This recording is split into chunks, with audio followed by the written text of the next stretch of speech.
പ്രിയപ്പെട്ടവരെ, ഇതിനിടയിൽ ശശി തരൂരിന്റെ ലേഖനം കുടുംബത്തിൽ വലിയ പ്രശ്നമായി മാറിയിട്ടുണ്ട്. എവിടെ? കോൺഗ്രസിലെ കുടുംബവാഴ്ചയ്ക്കെതിരെയുള്ള ഡോക്ടർ ശശി തരൂരിന്റെ ലേഖനത്തിൽ അതൃപ്തി അറിയിച്ചിരിക്കുകയാണ് ഹൈക്കമാൻഡ്. കുടുംബ പശ്ചാത്തലം കാട്ടി ആരെയും തടയാനാകില്ല എന്നാണ് നേതാക്കൾ പറയുന്നത്. തെരഞ്ഞെടുപ്പ് കാലത്ത് നേതാക്കൾ പ്രകോപന പരാമർശങ്ങൾ ഒഴിവാക്കണമെന്നാണ് ഹൈക്കമാൻഡിന്റെ നിർദ്ദേശം. കുടുംബവാഴ്ചയാണ് ഇന്ത്യൻ ജനാധിപത്യത്തിന്റെ ഭീഷണി എന്നായിരുന്നു ശശി തരൂരിന്റെ പരാമർശം.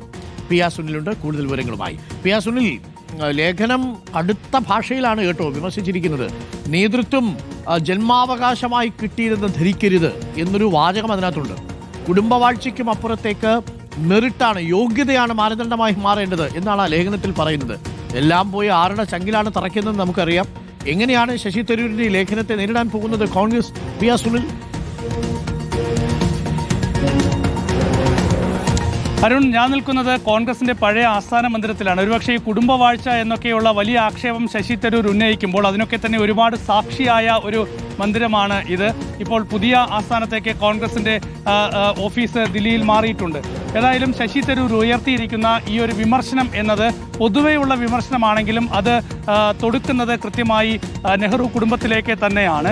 നെഹ്റു കുടുംബമാണ് ഇങ്ങനെയൊരു മോഡൽ ദേശീയ തലത്തിൽ മുന്നോട്ട് വെച്ചത് എന്നൊരു വലിയ വിമർശനമാണ് ശശി തരൂർ ഉന്നയിച്ചത്. അതിന്റെ തുടർച്ചയിലാണ് മറ്റ് പല പാർട്ടികളും അത് ഏറ്റെടുത്തത്. പ്രത്യേകിച്ച് സമാജ്വാദി പാർട്ടിയിൽ നിന്ന് മുലായം സിംഗ് യാദവിന്റെ മകൻ, പിന്നീട് അഖിലേഷ് യാദവ് നേതൃത്വം ഏറ്റെടുക്കുന്നു. ബീഹാറിലേക്ക് പോയാൽ ലാലുവിൽ നിന്ന് തേജസ്വി യാദവിലേക്ക്, മഹാരാഷ്ട്രയിലേക്ക് പോയാൽ ബാൽ താക്കറെയിൽ നിന്ന് ഉദ്ധവ് താക്കറയിലേക്ക്, അങ്ങനെ ഓരോ സംസ്ഥാനത്തേക്ക് പോയാൽ രാഷ്ട്രീയം കുടുംബാധിപത്യമായി മാറുന്നു. അപ്പോൾ ഒരു കുടുംബത്തിന്റെ അവകാശമായി രാഷ്ട്രീയ നേതൃത്വം മാറുന്ന ഒരു സാഹചര്യം എന്ന ഒരു വളരെ ഗൗരവമായ വിഷയമാണ് ശശി തരൂർ ഉയർത്തിയത്.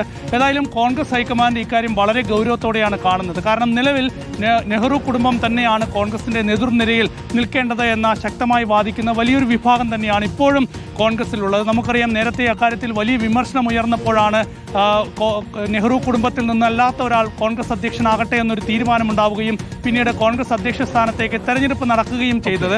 മല്ലികാർജ്ജുൻ ഖാർഗെ അങ്ങനെയാണ് കോൺഗ്രസിന്റെ അധ്യക്ഷനായി തെരഞ്ഞെടുക്കപ്പെടുന്നത്. ശശി തരൂരും ആ തെരഞ്ഞെടുപ്പിൽ മത്സരിച്ചിരുന്നു.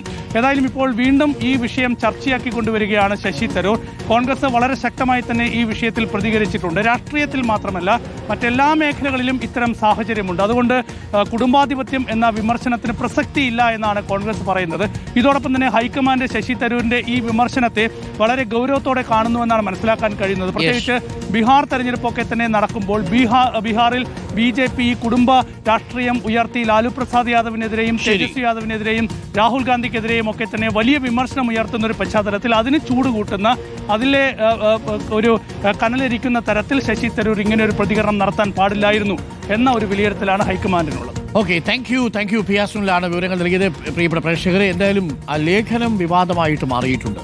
ഇന്ത്യൻ രാഷ്ട്രീയം ഒരു കുടുംബ ബിസിനസ് എന്ന പേരിലാണ് അദ്ദേഹം ആ ലേഖനം എഴുതിയത്. ഒക്ടോബർ 31 പ്രസിദ്ധീകരിച്ച ലേഖനമാണ്. അതിനകത്ത് ഇന്ത്യൻ നാഷണൽ കോൺഗ്രസ് മാത്രമല്ല, ഇന്ത്യൻ നാഷണൽ കോൺഗ്രസിൽ തുടങ്ങിയ ഈ കുടുംബവാഴ്ച മറ്റെല്ലാ രാഷ്ട്രീയ പാർട്ടികളിലേക്കും എങ്ങനെ വ്യാപിപ്പിച്ചു എന്നുള്ളത് ആ ലേഖനത്തിൽ പറയുന്നുണ്ട്. ആ ലേഖനം ശരിക്കും വായിച്ചിരിക്കേണ്ട ഒന്ന് തന്നെയാണ്.